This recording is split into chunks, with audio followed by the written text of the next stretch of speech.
naman akla. Narito tayo ngayon upang matunghayan ang napakainit, nagbabaga at talaga namang usap-usapan at maraming pinakainaabangan na issue ni Ate Erica.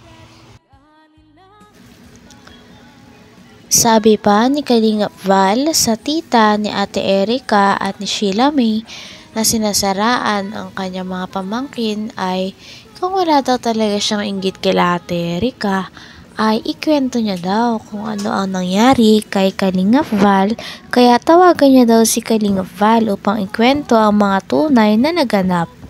Kapag nakwento niya na daw kay Kalingap Val ang mga naganap, Gita, nandiyan ka sa ating live.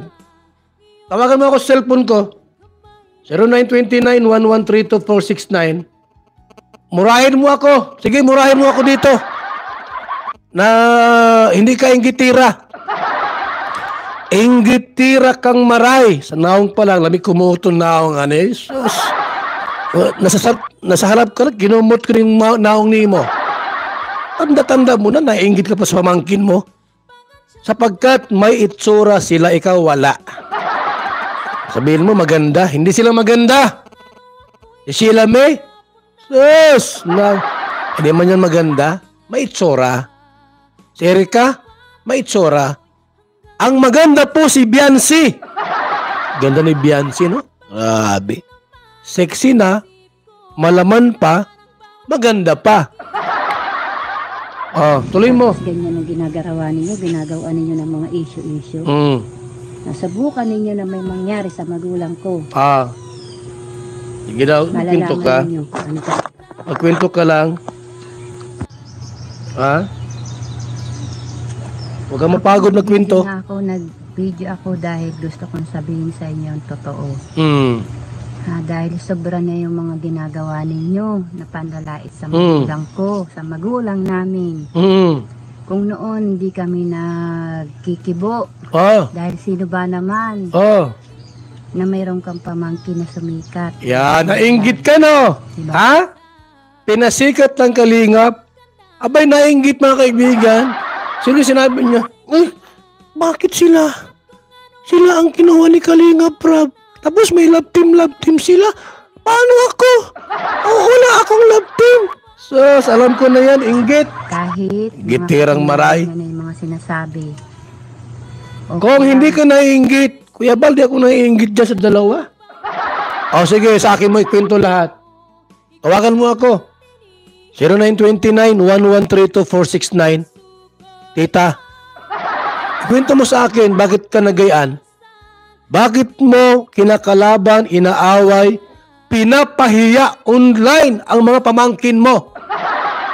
Anong tawag dyan? Panghuhudas yan sa pamilya mo.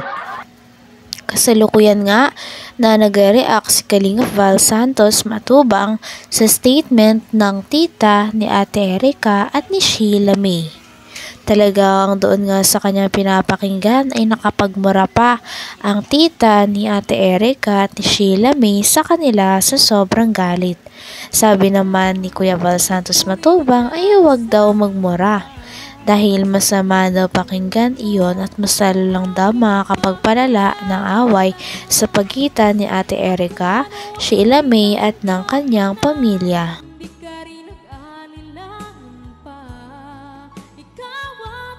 Sila ang kinuha ni Kalingap Rob. Tapos may love team sila. Paano ako? Wala akong love team. Sus, alam ko na yan, inggit. Kahit gitirang maray. Ano yung mga sinasabi. Okay. Kung hindi ka naiinggit, Kuya Bal, di ako naiinggit dyan sa dalawa.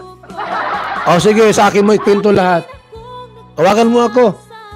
0929-1132-469. Tita, ikwento mo sa akin, bakit ka nagayaan? Bakit mo kinakalaban, inaaway, pinapahiya online ang mga pamangkin mo? Anong tawag dyan? Panghuhudas yan sa pamilya mo. Baka binayaran ka. Baka binayaran ka, tita. Sobrang panggalait sa pamilya namin, sa magulang ko. Mga ginagawa. Kahit ako, nilait ako na ako daw talaga? may hawak ng budget. Putang ina, nising konduli. Huwag ka magmura dito! Ginawa kang budget na Ha? pera na yan. Ha? Pangit ka na, nagmumura ka pa? Di magandang ugali yan mga kalingap. Nagminumura yung pamangkin, oh. Kung yan naman, kung kapatid ko yung minumura mo, tuloy Kung natin. gusto ninyong malaman, si Sheila May ang kontakin ninyo at siya ang may hawak ng budget ng pera ni Jun A. Hala! Kaya pala wala yung pira kay Kalinga Prab, nilipat sa inyo. Mga hudas kayo! Grabe yung ginawa niyong panghuhuda sa Kalingap. Yung sponsor ni Kalinga Prab, ginapang ninyo! Aba tita, salamat, ni-reveal mo yun. Isang katanungang hindi ko po naintindihan at maunawaan. Ba't kaya binawi ni Jun A yung kwarta, kalahating milyon, pabahay ni Erika? Yun pala po'y ginapang itong dalawang may itsura.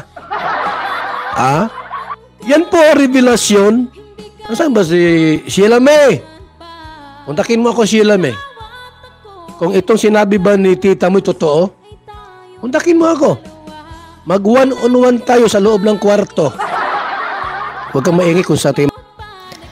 Kinwento nga rin dito ni Kalingap Val Santos Matubang na ayon sa kanyang napakinggan ay wala daw hawak na pera ang tita nila Ate Erika na galing sa Kalingap at sa mga tumutulong sa kanila.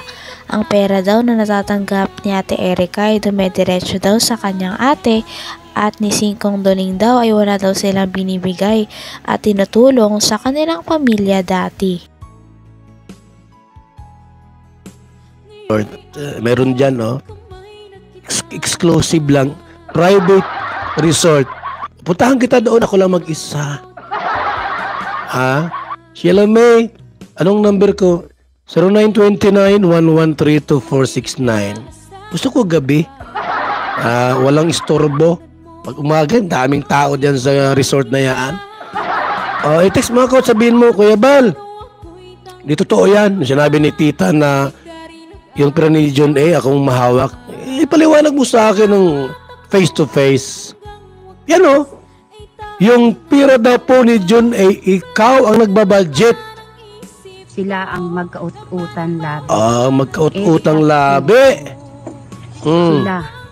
Wala sa aming may hawak tiyuhin o tiyahin. Wala. Hindi lang kami nagkikibo dahil ayaw namin ng kahilyan. Ha? Inggit. Sinasabi ko sa inyo. Itira ka. Pumutong na akong nimo. Tindahan ko na issue ha. Issue. Sinasabi ninyo, pinapalabas ninyo, mga lover kayo. Na kay Erika yan, puhunan, yan, tindahan ko na yan. Grabe. Sinasabi ko sa inyo, missing. Sino kaya sa dalawang maunang tumawag sa akin mag-text, mga kaibigan? Yung nagsasabi ng totoo. Ano kaya? Tatawag o hindi? Sino kaya? Si Sheila May o si tita? Daw? Never yan namigay ng budget ng puhunan dyan sa tindahan. Nisiraan mo si Erika. Tira yan ang asawa ko at yung pinagpatayo na ito ng bahay. Ay, may tumatawag. Tira pa ito nung tinulong mo. May tumatawag po, mga kalingap. Walang Erika dyan. Walang May tumatawag, Tawagan natin ulit. Sa inyo, nakakapuno na kayo, mga ilaber kayo, pasikat kayo, puro kayo, mga kabutugan. May tumatawag po, mga kalingap. Gawa na lang ng kwento. Balikan ang tawag. Baka may tumatawag, Hindi ko lang na, tawagan ta uli ko sino ini. Hello? Ikaw ba si tita? Huwag mo kong murahin, ha? Hello? Hello po, Kuya Dahil. Yes, sino po sila? Dito po ako sa Iloilo, nanonood po ako sa inyo. Hanggang dito na lamang muna ang ating napakainit, nagbabaga, pinakainaabangan at usap-usapan na latest issue ni Ate Erika. Maraming salamat sa inyong panonood. Hanggang sa muli. Bye!